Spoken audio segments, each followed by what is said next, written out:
Hi, welcome back to Hit or Glitch. I'm Daniel. I'm Scott. I'm Alex. And I'm Tim. On this week's Under the Hood, we'll take a topic from the Tome of Topics. This week on... Give him the lazy eye. Are the classes balanced in 5e, in combat and out? Yeah, this one was mine. In combat, I think that they are. I mean, they do different things. They have different strengths and weaknesses. But I think in 5th edition, there's no more linear fighter, quadratic wizard. They like. In that sense, yes. In that sense, I think it's good.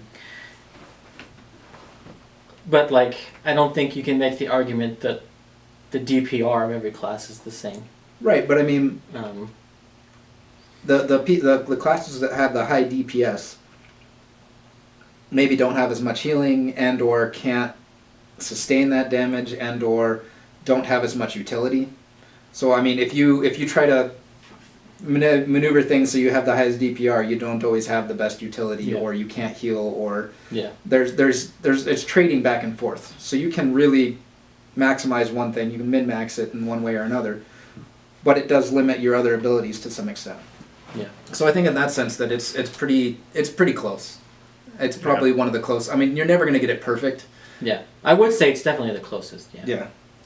And I almost don't think it should be perfectly balanced because let's be honest, these things, if they were in the real world, wouldn't be balanced. That's okay. It's not the real world. This is like the world of Conan the Barbarian and stuff like that. You've got and everything wasn't balanced in Conan. Well, I think we should define what we mean by balanced also, because that could be where we might be getting some hang-ups, because I think we're getting... Are they numerically balanced? Are they thematically balanced? Are they emotionally balanced? Mm-hmm. Because if you're playing that Beastmaster Ranger as it is in the core book on release, a lot of people felt left behind. Mm-hmm. Yeah. They didn't feel like they were as effective. Mm-hmm. And so they had to come out with the Unearthed Arcana. Yeah. To try and fix it. Yeah. So, and I think there was definitely some argument to be had there. But I think what 5th edition does really well in balancing, quote unquote, the classes emotionally is that each one definitely has a theme. Mm-hmm. Each one definitely feels individualistic. A wizard does not feel or play anything like a sorcerer or anything like a warlock. And the barbarian doesn't feel like a fighter. Yeah, it doesn't feel like just a fighter without armor. Yeah. Yeah. And you still have your classes that are good at healing and those that aren't, good at fighting and those that aren't, good at close range and good at long range. I'd say there's more of a, and not that they aren't also well balanced overall, but there's more of a fluctuation in balance with the subclasses than with the classes themselves. That's fair. Because there's definitely certain ones that, I think the Totem Barbarian is definitely far superior to the Frenzy. Frenzy. Yeah. Oh yeah. Mechanically wise. Mm-hmm. There's enough ways to get advantage anyway. Or what? Sorry, no. There's enough way to get a bonus action attack, is what the Frenzy Barbarian brings. Mm-hmm. But there's enough ways to get that anyway. Yeah. Right. Without the downside. So I think that one. I think the other barbarians that they've released since then, Xanathar's, some of the play tests, some of the third-party resources such as the Tal'Dorei setting. I think the subclasses there have all been much better balanced. I didn't like the dwarf only barbarian. What was that one? As the I can't remember what it is, but there's the barbarian that's you can only play that class if you're a dwarf. You have to wear that special armor or whatever, the spiked armor or something like that. Shoot, what book is that in? I'm drawing a blank. No idea. Me too. I'd have to look it up. Anyway, we'll move on. You know, and those can easily be reflavored. I do like the class restrictions, but you could easily reflavor that to another race, you know, if you really wanted to. Mm-hmm. Like everyone suggests that you beg your DM to do to make a Blade Singer if you want to play a Gish. It doesn't matter if you're not an elf. Just tell your GM you want to play it.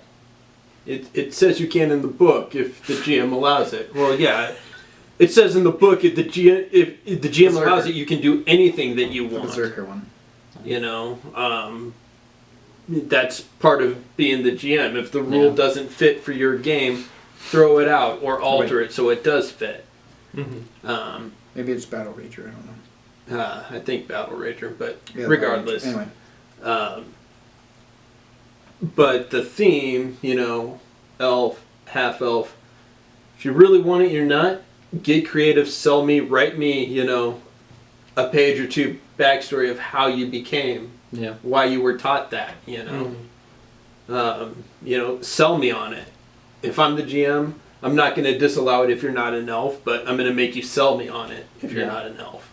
And out of combat. And this edition, like, I think D&D has always had a weakness outside of combat for certain classes. The classes that are based on strength, they're just not good unless they weaken the way they built their character or weaken their character in combat. They can't be good outside of combat because skills are generally based on certain attributes. And yes, it says in the PHB that you can use other attributes with certain skill or with any skill. But in practice, every game I've played, when you're rolling stealth, it is 95% of the time dex based. Yeah. When you're using stealth, period, 95% of the time it's going to be dex based. Right. That's the most common thing. Even Shadowrun tells you this is the most common stat for that skill. Mm-hmm. Yeah, and it does. But either way, you can't build like certain classes have less skills. And the attributes necessary for that class aren't used for very many skills. If you describe the way you're intimidating someone to be based on your strength, I'm going to let you use strength instead of charisma. Yeah, we get that. But it's just that still, most of the strength-based classes are not going to be as useful. And most if you're swinging a strength-based fighter or barbarian or whatever. Mm-hmm. There's quite a few skills that just don't make sense. There's no way that would work. Well, and this also gets back to each class feeling like its own thing. Mm-hmm. Because a barbarian should not be good in social situations. Right. They shouldn't be good in city situations. If you're a hammer, every problem looks like a nail. Mm-hmm. And but you hit your problems away. They should definitely be good at in a natural setting and outside a city setting. So they should have their survival and athletics, acrobatics maybe. And those are class skills. I just dislike I dislike the way that the system seems to lead to situations where a character that is not trained in the skill will end up better at that skill than somebody who is. I don't like that situation very much at all. Oh, your classic example being the cleric in religion. Yeah, the cleric in religion. Cleric is trained in religion, but they're not an intelligence-based cleric because clerics are supposed to have wisdom and potentially strength and con and stuff like that, so they don't have enough bumps to throw back into intelligence as well. And the wizard, the level 1 wizard who has never even been inside a church because he's strictly part of anti-church. That is going to come from... is still better at religion than him. Part of that is going to come from how strict your DM is about, you have to roll for everything. Mm. For me, if you're a cleric, you're going to know a shit ton more without having to even make a roll about your specific church and the gods that are closely tied to your church. Or the DC is going to be a lot lower for you. Right. Than the guy who's anti-church. Yeah, he's got a high intelligence. He's done a lot of study. He's probably read some things on gods. But the DC is going to be higher for him. It shouldn't be a static DC. You need to take into account who's looking for this. How are they looking? do I know this? Well, you're kind of anti-religion, so you may have read some things, so it's going to be a higher DC. Yeah. That's on the GM to balance. Right. Because there is no set DC to know a certain thing usually. Right. And that comes into play with, but if I'm like, well, I'm going to make this a DC 15, period, for everyone, every time. And I don't care if you're like in his church or are new to the world from Spelljammer and don't know anything about the religions, it's the same DC. Yeah. Yeah. So that is that's just bad GMing. Yeah. It's true. And I've seen people get around those things very easily, and I've also seen people that just constantly make that mistake over and over again, I guess is what I'm getting at on there.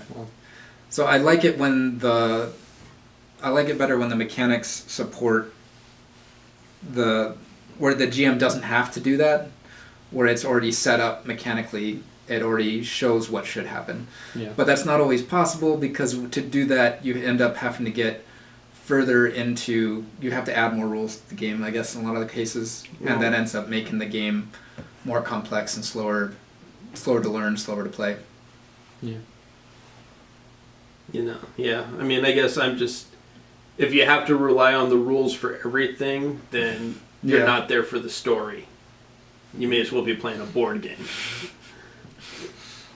There's an argument to be had there, but that's for a different topic. What do you guys think? Comment below, like, subscribe, and if you have any mechanics questions, put them in the comments below as well. The blah blah, and we'll put them in the Toma topics, and we'll pull them out maybe. Yep. Come back. See us later. See you.